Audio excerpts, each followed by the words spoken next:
Hey everybody, it's Tripl-L coming in to talk about Jobless Reincarnation.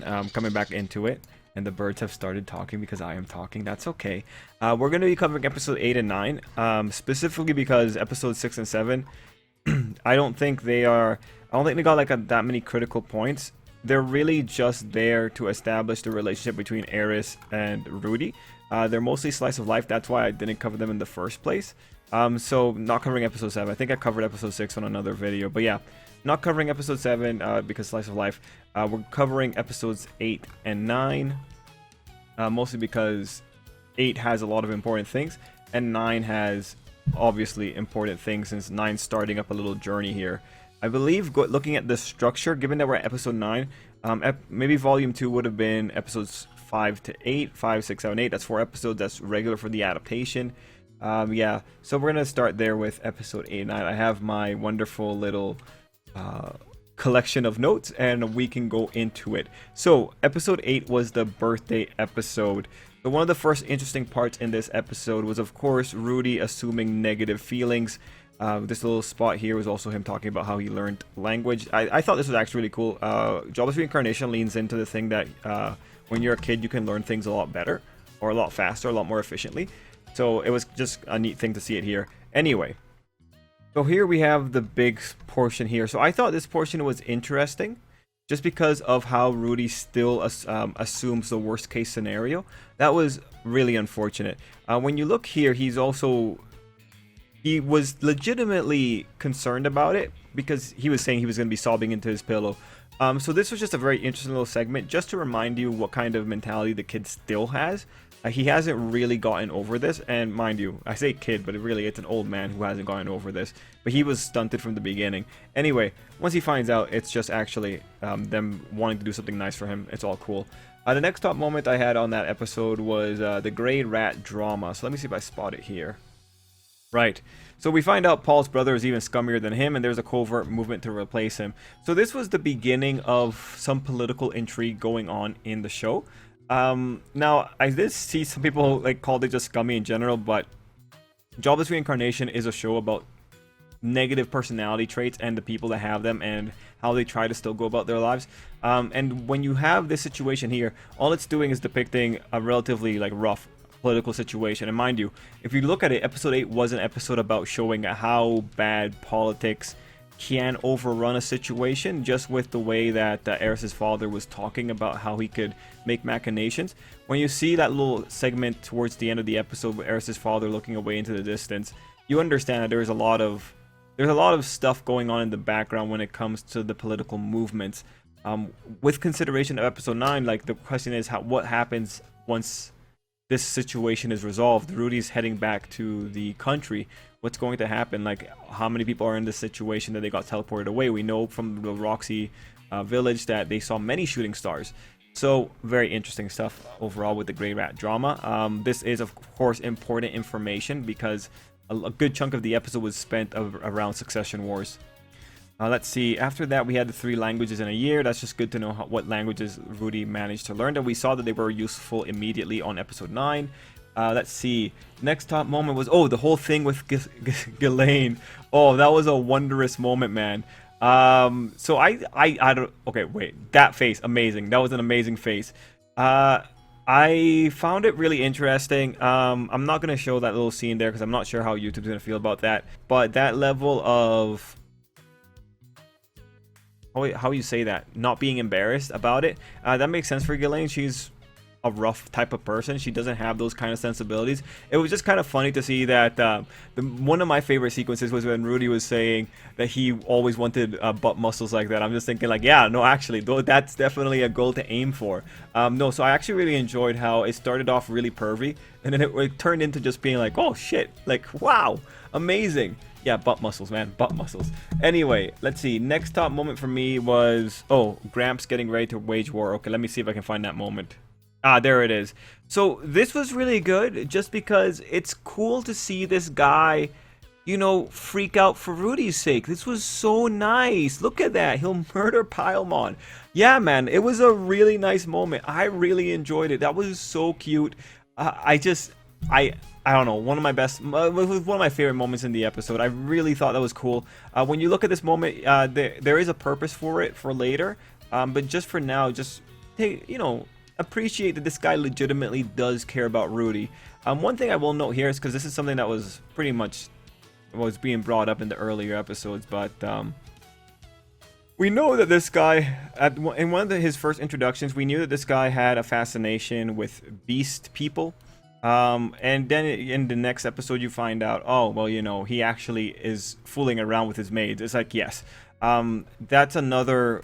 It follows the theme of, Jobless Reincarnation is about people with flaws, but they're also like still people that have redeemable qualities here, right?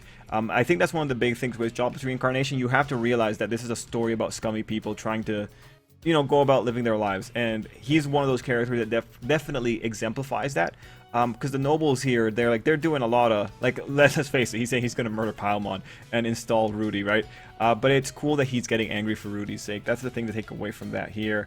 Next top moment was Rudy finding out that the others won't be able to come, so his family won't be able to come because of the monsters acting up. We did get a follow-up on that. Considering that there was a mana disaster going on in the background, the conclusion you would have here when you're reading this is, well, the monsters must have been acting up in reaction to the mana because of the mana welling. This was a big thing that was happening with that little ball. We knew that ball was in the background the entire time. I think that's what I would say after seeing this, is that the monsters were related to that situation. So it's unfortunate that Rudy didn't get to see his family. Next top moment was Rudy getting Aqua Hartia. Oh, actually, no, sorry. It was Eris's mom doting on Rudy. Now, it seems to me like she might be a little drunk here because of the way she's blushing. It's either that or she's blushing from embarrassment. But I thought this was really cute. We did get the justification later that she was just in a really tough spot when it came to her own kids. But I like that she finally broke down for Rudy, right? That was a really cute moment for the kid. And seeing how she went about doing this, I mean, it's my Rudy. Yeah, no, I thought that was another really cute moment for her, and it was cool to see her get pulled away, just like the grandfather was pulled away. Anyway, now, as to Hartia, this is just really cool because, as we find out, like, this staff is probably going to be really important for the next step of the journey, and it's cool to see that the people actually legitimately appreciate Rudy. Well, at least Eris really appreciates Rudy, and Eris had a lot of cute moments in this episode as well, but this was, a good moment. Now, I have a few things. I have a note here with the extra images, which are referring to this. So this was just nice because of how familial it was. I like this image a lot because Eris is just over here staring in the background as this is going on. Yeah, no, that was funny. That was 100% funny. I like the little detail here. Good for detail. After that, it was the Boreas family and the drama, right? So it was interesting just to learn how this went down. It was interesting to learn that the kids are sent to the other household. It's cool to learn where exactly the ill feelings are coming from when it comes to Rudy's situation. So this all makes sense. When you're hearing what this guy is saying, you can understand why he might have resentment and why people reacted the certain way they did around Rudy. Also in this image, you can see that Rudy has a little bit of a blush here under his eyes. It might be either because he was crying, maybe out of happiness, or maybe because he's drunk. It's kind of hard to really tell because they're being relatively subtle about this. If you wanted an answer for why this is occurring, you would be looking at the light novel to make sure. But yeah, ultimately, with this situation here, what's going to, like, when you have this kind of information being presented to you, this is the kind of information that you have to keep in mind for later, because we're not going to get it right now while we're in the Wastelands. This isn't going to come back in the Wastelands. It's going to come back in some other spot. But we'd have to be vigilant. This is definitely one of those scenes that you have to kind of come back to and remind yourself the exact machinations that were going on in the background here. Now, I guess also, like, worth pointing out just how far this guy was willing to go with even the comment about tying up Eris in his bed. That would be insane, but that again just depicts how far this guy was willing to go, and it just kind of shows you what exactly they're thinking when it comes to people's value as political pieces. Of course, this moment is the important silent moment because this is the moment that says this guy has a lot of feelings going on inside of him. And I do appreciate that they kept that silent moment there because this silent moment speaks volumes for this particular character in the situation. My next top moment was Rudy playing with the the fire that was Eris. This was awkward. This was kind of cute. This was kind of adorable. Like, you kind of understand what was going on here. There was a lot of tension in this situation. Of course, we all know how that went down. Now, my favorite sequence here was actually this very quick disrobing sequence. Like, just look at that, right? It was just, look at that, man. He was just ready. I don't know. Like, it was such a nicely drawn sequence. It was definitely my favorite. My second favorite being, of course, Rudy getting the beat down. Like, Rudy's such a creeper. He kind of deserves the beat down. Like, he could take it. And then we know how this ends. It ends with a promise of 5 years. That was cute. Actually, Eris had like a really cute moment here. Like, yes, this was probably my favorite Eris moment for the episode, is where she's saying goodbye and then she comes back and says, like, see you tomorrow. Like, it was adorable. Like, it was actually really nicely done. I think that really, for all that Eris is, I think that really just helped. It helped me feel a little bit like, oh, that's adorbs. Anyway, next top moment is the glimpse of Sylphie and the family. So already when Sylphie came into the scene, I really liked it because I could already tell that Sylphie was different just with how forward she was being. She had really grown a little bit stronger without Rudy, and we do find out later that she's actually been doing relatively well with dealing with the bullies. So overall, that was actually really good. Separating them, I think, ultimately was a good choice, especially because of what Rudy is. So good that they separated it. Let me see any other notes that I had for this one. Yeah, cool to see Sylphie being stronger. My next top moment here, aside from all the adorable things. Oh yeah, this was an adorable moment. How they are like they're really close. Like, that's adorbs. Come on, man. That's super adorbs. It's super adorable to see that. My next top moment was the sacred treasure. Lilia was going to send Rudy the sacred treasure. This is the unfortunate thing here, because Lilia's pretty much got saved by Rudy. She's willing to just condone these kind of behaviors. Now, there is one thing to note overall for this final sequence. Given what happens with the end of how people got teleported, do note who was touching who in this scene, right? Paul is holding on to his daughter, and Sylphie is holding on to Aisha, I believe her name is. I would say keep that in mind. The timeline's a little bit wonky because after that we go into seeing all the different characters, but I feel like that might have been the glimpse as to who got teleported with who, if they get teleported. Now, after that, we go through the character sequence. So here we have this guy who was a badass who stared down a dragon and made the dragon go away. He also has a scale pattern in his eyes, so that already seems to indicate relation to dragons. After that, we also have this little. Oh well, I guess we had this guy, the guy that lives up in the guy who the calendar is named after, and the one that lives up in that castle. Now let's see, where is the demon girl? Ah, there she is. So then we also had this demon girl, and she was one of the ones going to find out about the whole mana disaster, so that was interesting. Oh, now I notice it, like, she's kind of wearing the same kind of wear that Ghislaine wears for her chest. Oh well. Anyway, when it comes to all these characters making movements, they're definitely characters that you have to come back to and check out later on after you get a bit further into the series, so just you remind yourself who these people were. And then we have the bad timing and Ghislaine's eye. So Ghislaine has a special eye that lets her see the situation with the mana right here. So that was pretty interesting. It's pretty interesting to know that she has such a cool little ability here. And after that, she goes into the full-on fight with the guy. Now, Rudy tries to figure out what exactly happened with this guy that's attacking Rudy out of nowhere. I don't think Rudy caused the mana disaster, but Rudy is a reincarnated person. Like, you never really know if there's some effect going on around him. And given who he meets in the next episode, you would definitely feel like, oh, that could have been a consequence of Rudy's existence. But the timing is also pretty off, and at least the thing we can say for sure is that Rudy wasn't consciously aware of what was going on. The battle sequence between Ghislaine and the guy that arrived was also pretty cool. Okay, so with episode 9, we're going into it. I suspect that episode 9 probably skipped a bit because of the way that it was structured. So for those that don't know, when you're looking at light novel adaptations, usually if you have a situation where an episode is cutting a lot, like they're transitioning from scene to scene or they're doing a montage, it usually means that they skipped some materials from the light novel. If you want to see an example, recently, I think last Dungeon Boonies, they did episode 9. One of their episodes had a lot of cuts and transitions in it. It made me suspicious, and I went and I looked it up, and it turned out that they turned one entire volume into one episode as opposed to the normal 4. It's usually not a good move when they do that. When it comes to Jobless Reincarnation, the figuring that out becomes a little bit harder because Jobless Reincarnation, the way it's written, already has a lot of time jumps. And so sometimes, like, some montage sequence might actually be just montage sequence that were directly adapted from the book. The book does, like, just gloss over a lot of things. That said, the Jobless Reincarnation novels have had a lot of material skipped. It's mostly been background material on the other characters. So that's been skipped, that's been destroyed, so you don't really get to feel that. So the idea that Jobless Reincarnation would skip material it's not that strange.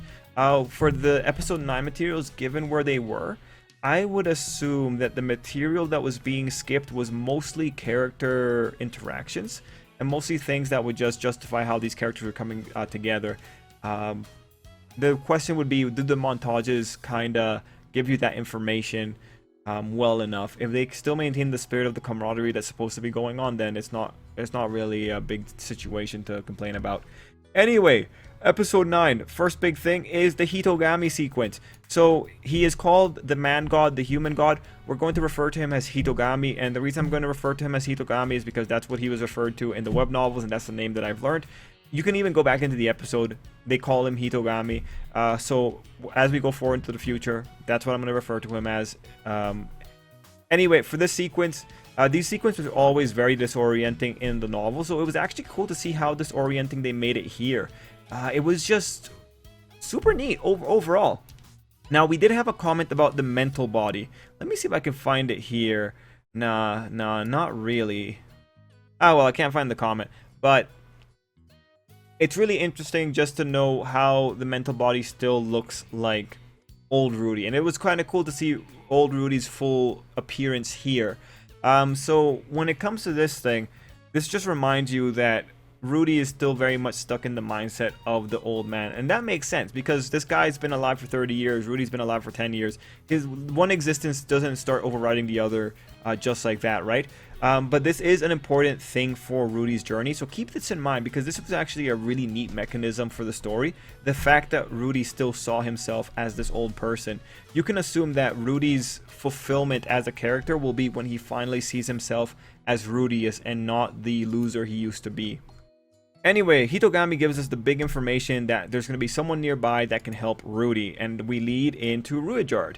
So this whole little sequence of Ruijard, we meet finally one of the superb, I don't know what they're called. I get the names mixed up. But we meet Ruijard, and again, apologies if I mispronounce, because his name has always been one of the ones that I have trouble pronouncing. But this whole sequence was cool. It was cool to see Eris freaking out the way she did. It was cool to see Rudy getting along with him. It was cool just to see the dynamics there. Overall, I'm interested. Like, Rudy makes a lot of comments about how, you know, this guy is a lot more well-mannered than people make it out to be. And, you know, we find out later what exactly caused the stigma. But it was cool to see this character, and it's cool to see this aspect of the story being explored. Now, one of my notes here was Eris freaking out and asking for Ghislaine. This is just really important, just to remind you, like, Eris has a few support systems that she really cares for, and it's like her grandfather and Ghislaine. Those are two really important people to Eris in general. So her calling out for Ghislaine, adorable, and also just reminds you who exactly she goes to when things are going wrong. One of the cool things would be if she starts relying on Rudy and Ruijard as the journey goes on, because Eris is one of the characters that we can really see is changing as she's going on this adventure. She's probably one of those characters that does better being put into like tough situations and being given enough power to be able to deal with a situation. Now, my next top moment here was, of course, Ruijard is able to handle Eris, and this was just a nice little sequence where Eris was telling him to be his friends, and just how quickly they went into it and how Ruijard just listens to her. Now, when you find out that Ruijard just really likes kids because of, you know, what his son did for him, it makes sense, right? Like, this guy wants kids to be able to live as kids. He doesn't want kids to have to go through horrible things. So it makes sense that he's willing to put up with Eris with patience and calm. And good for the thing here too is that Eris reacts better to strong people, and I think that's something that you kind of get a sense of. She's getting along with this guy because he projects an aura of strength. Anyway, this was the montage sequence that we got here. Now, Eris was extremely excited, but this is because this is pretty much what a character like her could actually deal with. My next top moment was the Roxy connection, and Roxy's father here. So this was just interesting how that kind of worked out. It was cool to see this whole little sequence. Yeah, no, really neat, really neat. It's when you were reading this, it was cool to see how that connection came in, and it was also cool to learn about how Roxy's race particularly works. Anyway, beyond that, we had the shooting star comment that just told us that a lot of people were displaced. Right now, the safest assumption is that everyone in the city was displaced. And then, let's see. Next top moment was Ruijerd's anger. So this was a really interestingly drawn scene. So let's just see it here. Yeah, man, like look at that face. So that's just telling you how angry this man is. He's so angry, he shifted the art style. Really interesting thing. I think there might have been a lot of comments in the light novel about how Ruijerd maybe seems to become a different person when he's talking about this. If anything, you should look at this and think, this guy legitimately hates Laplace. And finally, for this episode, my big comment was the father-in-law comment and the mom's reaction. Let me see if I spot it here. I think we almost have it here. Yeah, look at that, man. That's a cute reaction. That's 100% a very adorable reaction. But anyway, episode 9, compared to episode 8, wasn't as big because we're seeing an adventure, and a good portion of it is just seeing these characters talk about how they're getting along. And of course, the big thing here would definitely be finding out about Laplace. So going back to that situation with Laplace, it is really interesting how this went down, right? It's interesting that there are spears that were involved, and it's interesting to know Ruijerd's place in all that as the leader of the warriors. This does sound very much like a tragedy, and from the way it was structured, these people had no reason to not believe Laplace because Laplace was a hero for them, or for the demon race. So what you ultimately get with the Ruijerd situation is a fully justifiable tragedy that justifies why Ruijerd might be someone that needs to be helped. And mind you, when it comes to Ruijerd's story, you see that Rudy internalized it. He puts it in his own terms. He talks about regret. He admires the 400 years having passed and all that kind of good stuff. So I think when it comes to the Ruijerd and Rudy relationship, I think it's well done. Rudy comes in with the wisdom of an old man, so that allows him to get to look past the initial bits and see the situation rationally. And he comes in with his own ideas on regret that allow him to bond with Ruijerd. Now, I think this thing is made stronger if you have them spending more time together and seeing it actually happening on screen. On screen. But for what we got in the episode, it was pretty good. Now the next big thing, looking at the situation, is that they know that Ruijerd is going to have trouble going into the city. So how are we going to deal with that? We're going to see pretty much Rudy's solution in the upcoming episodes, and we're going to see how exactly this is going to work out for us.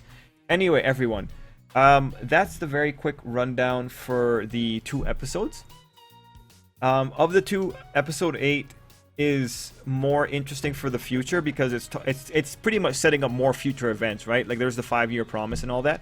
Episode 8 sets up for the future, while episode 9 is setting up for the immediate future.